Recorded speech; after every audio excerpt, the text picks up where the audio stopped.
ఆంధ్ర రాష్ట్రాన్ని ఓడీఎఫ్ రాష్ట్రంగా చేసిన ఘనత తెలుగుదేశం పార్టీది అన్నారు సీఎం చంద్రబాబు నాయుడు. ఇప్పుడే ప్రసాద్ గారు కొన్ని విషయాలు చెప్పారు.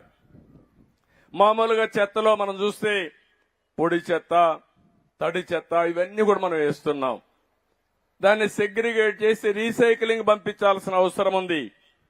అవసరమే డెబ్రీస్ మనం కొట్టి గోడలన్నీ కూడా ఇచ్చేసినప్పుడు అది ఎంత ఎత్తకపోయి రోడ్డు మీద వేస్తే ఆ రోడ్డు అంతా కూడా అధ్వానంగా ఉండే పరిస్థితి వస్తుంది.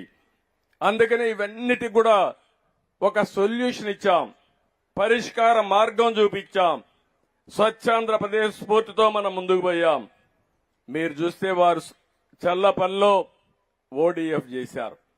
రాష్ట్రం మొత్తం మీరు చూస్తే 2,43,612 వ్యక్తిగత మరుగుదొడ్లు కట్టి 8,124 కమ్యూనిటీ టాయిలెట్లు కట్టి, టాయిలెట్లు కూడా చాలా నీట్ గా కట్టి, అవసరమైతే ఒక 4-5 రూపాయల టికెట్ కూడా పెట్టి మిస్యూజ్ చేయకుండా ఎక్కడికక్కడ టాయిలెట్స్ అన్ని నిర్మాణం చేసి 110 మున్సిపాలిటీలో రాష్ట్రాన్ని ఓడీఎఫ్ రాష్ట్రంగా చేసిన ప్రభుత్వం తెలుగుదేశం ప్రభుత్వం ఆ రోజుల్లోనే.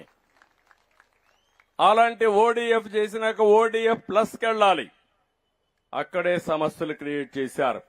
ఈ రోజు ఈ విధంగా చెత్త చూస్తే రాష్ట్రం మొత్తం 85 లక్షల మెట్రిక్ టన్నులు కుప్పలు కుప్పలుగా గుట్టలు గుట్టలుగా చెత్తంతా పేరకపోయింది. నేను ఇప్పుడే మా మంత్రిని అడిగా, నారాయణ గారు ఎన్ని రోజులు పడుతుందని అడిగా.